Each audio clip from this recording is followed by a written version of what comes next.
Day in our town. It's a beautiful day. Rooster! There's that damn rooster again. Doesn't he know it's Sunday? Get him, boys. We're back in the cemetery, high above Grover's Corners. This is the new part of the cemetery. There's your friend, Mrs. Gibbs, who has found herself doomed to spend eternity. Oh, I mean, here's Mrs. Gibbs. Thank you. I'm not sure who she is, but there she is. Who has found herself doomed to spend eternity next to Simon Simpson, who is the organist at the Congregational Church. Hey, I heard that. Being dead here in Grover's Corner is no picnic. It's always raining. And the only people who ever come up here are relatives from out of town hoping for an inheritance. Son, mind your manners. Doc Gibbs hasn't died yet, but when he does, he plans to be buried on the other side of the cemetery with his new wife, the 20-year-old receptionist that he hired to work in his office. Well, here are some living people. Our undertaker. You haven't seen him yet in this play because he was the only one in town who wasn't invited to Emily's wedding. You see, he never goes anywhere without his tape measure, and he's always measuring new people who come into town so he'll be well prepared when it's time for them to leave town. If you know what I mean. It kind of makes people feel a bit nervous. Oh, and here's Sam Craig, a Grover's Corner boy that left town to go out west. Good afternoon, Joe Stoddard. Good afternoon. Good afternoon. Let me see now. Do I know you? I'm Sam Craig. Oh, gracious sakes alive, of all people. I should have known you'd be back for the funeral. You've been away a long time. And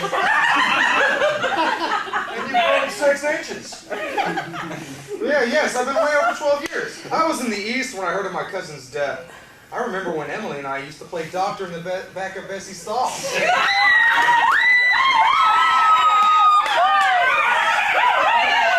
I always say, I hate to supervise when a young person is taken.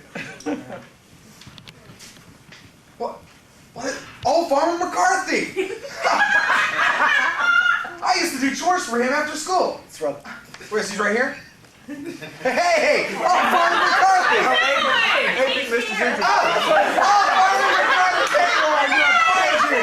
I knew I'd find you someday. I used to do chores for him after school. He used to stand at the fence watching me bend over as I picked up the apples. On the ground under his tree. I don't know why I just spent so much time out there. I mean, he always threw them back after I was finished. But he paid me 2 bits a week.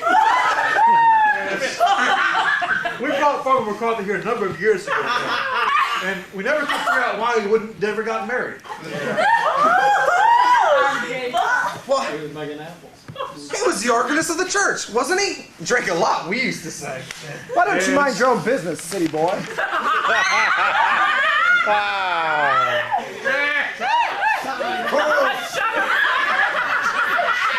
Nobody was supposed to know about it. He had seen a peck of trouble.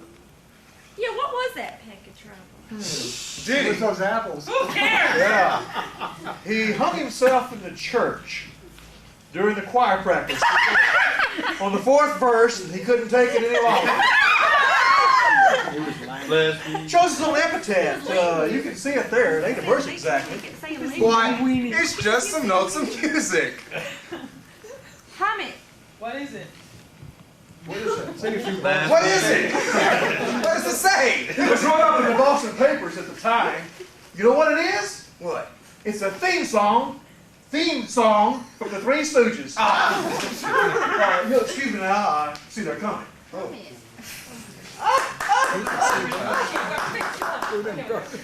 is it, Julia?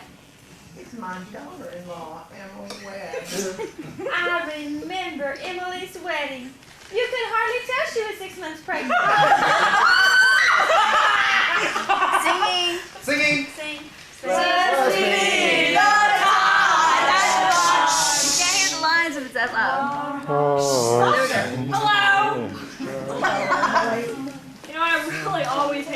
them because they sing it at every wedding, every funeral. I died before I could teach them another one. Mother Gibbs, George and I have made that farm into the most profitable farm you ever saw. We're growing a new crop. Don't know what those plants are, but once we had a brush fire, and all the chickens were walking backwards for a week. Don't worry about Father Gibbs. He isn't lonely without you at all. He used that $350 you left him to pay for breast implants for his new receptionist.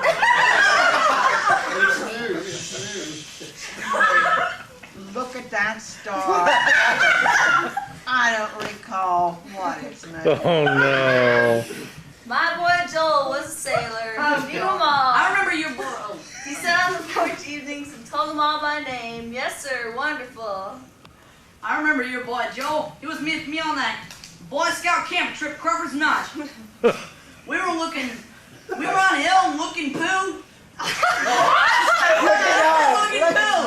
Look it up. Oh, I guess it's supposed to be looking up at these stars, and he said it took millions of years for that little speck of light to get down to Earth. Millions of years. And I said, Joel, will you shut up and go find a doctor? My stomach is killing me!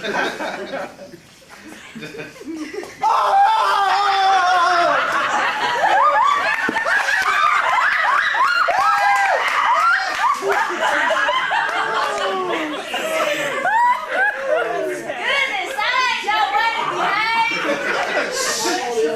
He should have made that last payment on Emily's insurance policy.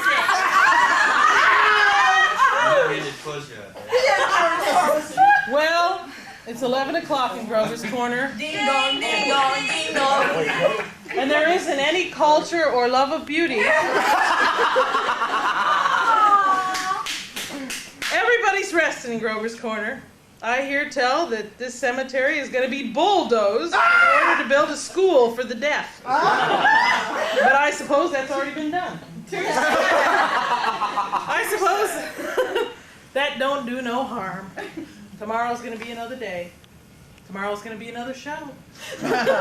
You got to go have a good rest and have a good party.